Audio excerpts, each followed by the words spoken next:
thanks for staying with us. We are up to our final session, which is a couple of presentations about climate resilience and the benefits of biodiversity in new communities. So we really are pleased to have two presentations here. Thanks for holding on with us. We will be finishing about 10 minutes late or so. So our first speaker in this session is Georgina de Beaujeu, who will discuss systems thinking to improve biodiversity in Penrith. Georgina holds a Master of Landscape Architecture. She's doing a PhD through Deakin University. She's on the National Biodiversity Working Group for the Australian Institute of Landscape Architects, and just has a whole lot of expertise and some fantastic things to share with us today. So welcome, Georgina. Thanks, Bronwyn, and thanks everyone for the opportunity to present today. I know we're running a bit over time, so I'll try and see whether we can move through the presentation quickly.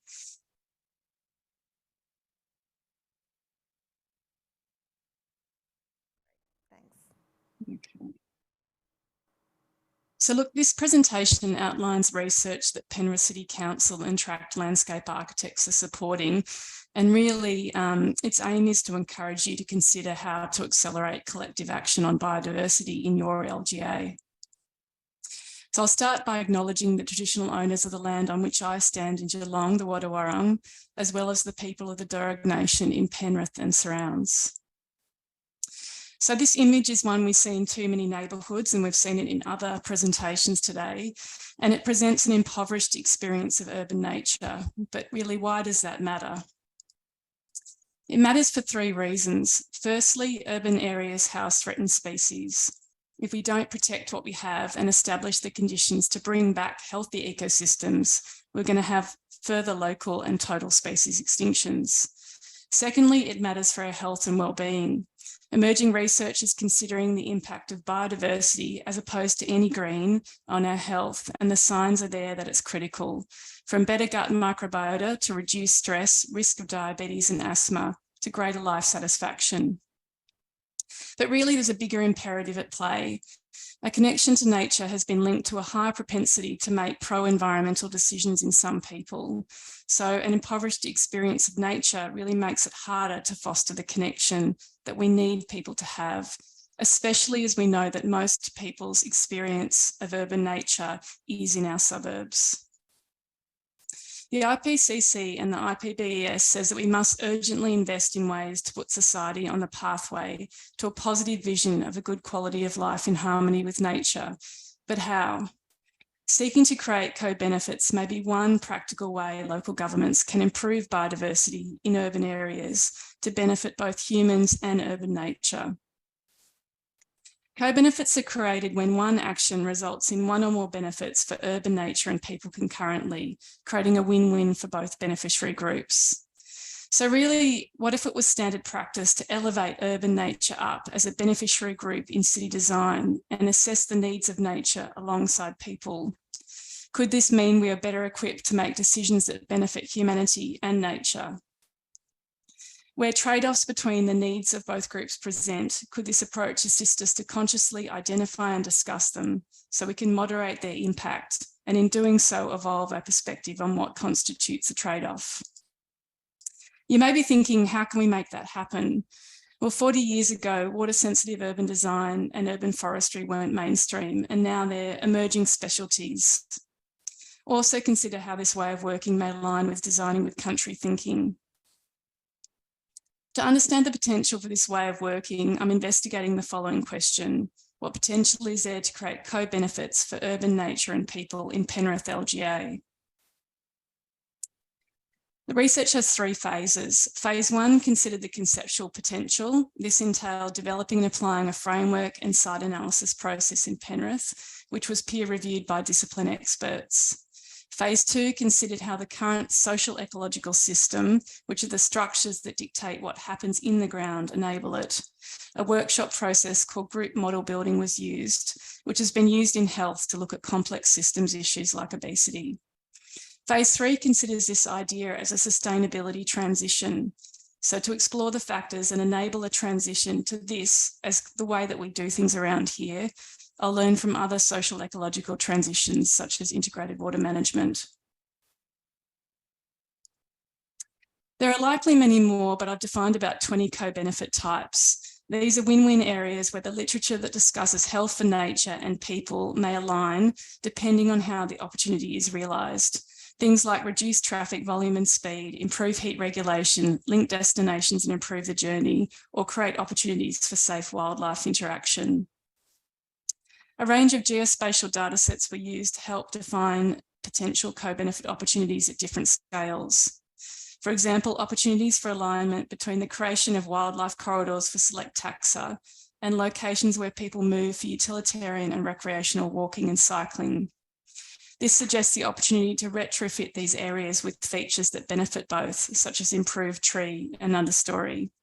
In addition, wildlife gardening in gardens, roofs and balconies along these routes could also enhance these corridors for nature and improve the green view for people. Peer reviewers said the concept was highly relevant to Penrith and to their roles. They also suggested that co-benefit creation is as much about navigating perceived trade-offs. Trade-offs emerge where the needs of one group can potentially result in a negative outcome for the other. For example, people or wildlife interactions that create danger for either party. And trade-offs are possible in most co-benefit areas depending on how the opportunity is realised. The peer reviewers identified a range of barriers, a key one being that community, and as such councillors, may not see the imperative. This highlighted the need to understand the current social ecological system, which was the focus of phase 2. The group model building entailed 3 workshops with 15 multidisciplinary representatives who influence biodiversity outcomes at a local or state level, such as planners, landscape architects, public works, urban designers, bush regen, and sustainability policy staff. The first workshop entailed understanding and agreeing the problem and identifying the factors that impact on the problem. Workshop 2 focused on refining the systems map, and workshop 3 focused on defining intervention points. This systems map is an output from the process, and the crosses are where participants felt that action was needed and they had power to act. Participants said the process helped to develop a shared understanding of the barriers and enablers, which is an important precursor for change. Participants suggested that the current system contains negative feedback loops that reinforce poor biodiversity outcomes. One example is that currently the community at large does not value urban nature. This reduces councillor support for biodiversity, which reduces community biodiversity initiatives, which reduces community knowledge, which in turn reduces the value that community places on urban nature. So you can see that cyclical issue. Other negative feedback loops exist and in other thematic areas. Participants proposed actions to address factors where they have power to act and where action is needed. They raised the need to improve asset management and resource allocation for all urban greening by valuing green infrastructure so it's managed as an asset with long-term funding allocations.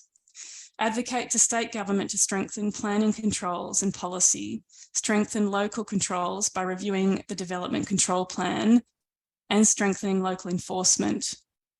Scoping a diversity of community education and behaviour change activities targeted to community cohort needs, and delivering pilot projects to test new approaches and showcase what can be done. The group suggested that they use their development control plan review and a pilot to strengthen council's knowledge and collaboration around biodiversity first, as they felt that it was important for council to develop the internal environment necessary to support co-benefit creation before focusing on community engagement. The following steps may help you get change moving in your LGA. So forming a champions network to drive this transition and link up across councils. Conduct a systems inquiry process like group model building, as that can help you get a champions group together and get them on the same page around potential intervention points.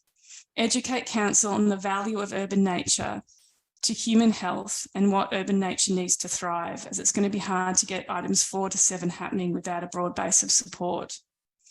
Currently, biodiversity is siloed. It needs to be integrated as a cross-cutting theme into all council departments and decisions from policy to delivery. Design for people and nature concurrently. Creating co-benefits starts with understanding the conservation matrix like we do the suburban matrix of people, then bringing these two views together every time we make planning decisions in our neighbourhoods. This means understanding the existing ecological network and considering how we maximise the quality and diversity of patches, corridors and stepping stones to deliver the most benefit for the most species, then overlaying the needs of people to identify potential co-benefits and trade-offs. In Penrith, the conversation is focused on green infrastructure, and I imagine in most areas it's focused on green infrastructure, not biodiversity infrastructure. And I think it's important that we actually start talking about both, because at the moment we're losing opportunities to achieve more. Getting biodiversity or co-benefit creation into directors and GM KPIs can help with legitimacy and leadership. And finally, make this work visible and the new normal. This will require sharing case studies between councils, experimenting with pilots and segmenting the community to develop a range of targeted strategies. So really, I guess it's the final call. By reflecting together on the way we work, we can move together towards a more sustainable future. Thank you. Thanks, Georgina. Really fantastic and fascinating insights that I think will be a great segue into the next session. And we have, we can say we've saved the best for last. So biodiversity and climate resilience and nature play